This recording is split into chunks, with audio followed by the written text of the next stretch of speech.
Welcome to This Explainer. Today, we're unpacking something absolutely crucial, a fascinating issue that sits right at the intersection of daily IT operations and high-level executive survival. We're talking about a practice that seems completely harmless on the surface. Just a minor operational shortcut, a quick favor between colleagues over chat. But the reality? This simple act is actually a massive structural vulnerability for corporate governance. We call it the convenience trap. Okay, let's dive into this. We're going to bridge the gap from a simple IT chat request all the way up to boardroom consequences. We'll start with the convenience trap, move into the executive risk cascade, then look at the compliance audit trap, and finish up with the operational maturity shortcut. So, part one, the convenience trap, or the danger of the everyday shortcut.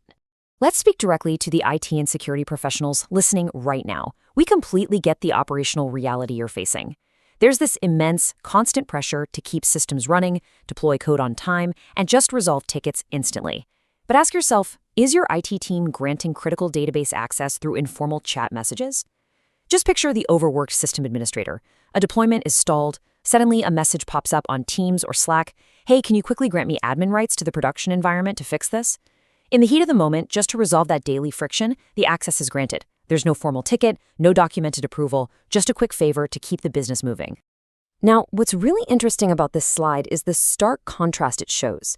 On one hand, the informal request absolutely solves immediate friction. The problem is fixed in minutes. But look at what it leaves behind: dangerous, unmapped administrative privileges. The formal standard, however, demands documented tickets, verifiable audits, and structured role-based workflow for a very, very specific reason. Because without them, you literally have highly privileged accounts floating around in your infrastructure, completely undetected by your security architecture. Which brings us to part two, the executive risk cascade, where a simple shortcut leads to corporate collapse. You see, an undocumented access bypass is never just an IT problem. We have to shift our focus to the C-suite and the board of directors here, because this is the first domino in a truly devastating sequence. Let's look at how fast this unravels. Day one, that invisible, unmapped privilege is compromised by a bad actor. Day two, the attacker uses this high-level privilege to gain unvetted access to sensitive customer PII. By day 10, the data is exfiltrated, leading to a loud public breach that triggers immediate shareholder panic and completely tanks the company's stock valuation. By day 14, critical system downtime triggers devastating contractual SLA penalties and rapid customer churn. And by days 30, regulatory investigations lead to one inevitable conclusion: the immediate board-mandated termination of the C-suite for a catastrophic failure of corporate governance. Moving right along to part three, the compliance audit trap, also known as the Major Non-Conformances. For the consultants and students looking to build elite-level operational competence, let's decode exactly how these theoretical access principles translate into real-world business survival. And this brilliantly illustrates what happens during an audit. When an external auditor investigates your environment, they aren't seeing a helpful IT team trying to work quickly. No, they look at your logs, they see the undocumented database access, and they immediately write up this exact finding: a major non-conformance. The entire foundation of your information security management system literally collapses because the core procedure has been bypassed. To be highly specific here, bypassing formal ticket approvals triggers an immediate failure under the access rights control and the operational planning and control clause of the latest version of the standard. This is not just a minor administrative oversight. Failing the access rights control means the organization cannot mathematically prove who has access to its most critical, sensitive information. It's a total breakdown of operational planning. Finally, we arrive at part four, the operational maturity shortcut, a plug-and-play blueprint. So how do we actually fix this without paralyzing the IT team with massive administrative bottlenecks?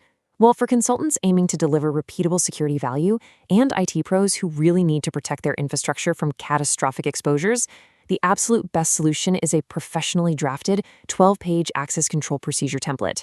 This isn't just any document. It was engineered by an elite committee of principal auditors and lead instructors at the ISO 27001 Institute, operating under the aegis of the ISO Training Institute.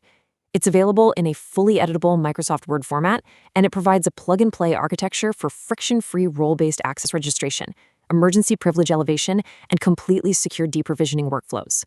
The implementation is remarkably elegant. Step 1.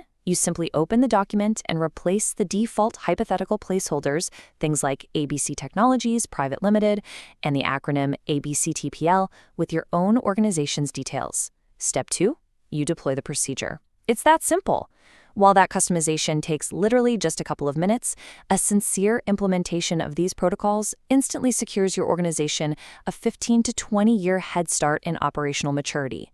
You immediately eliminate the administrative guesswork, and you close the convenience trap for good. We're going to leave you with this final, incredibly important thought to take away from this explainer. True governance doesn't rely on trust. It relies on structured procedure. You simply cannot trust that informal chat messages will be remembered and manually revoked later. It just doesn't work. So ask yourself, are you ready to stop relying on blind trust and start building elite-level automated operational competence? Thank you so much for joining us, and we'll see you next time.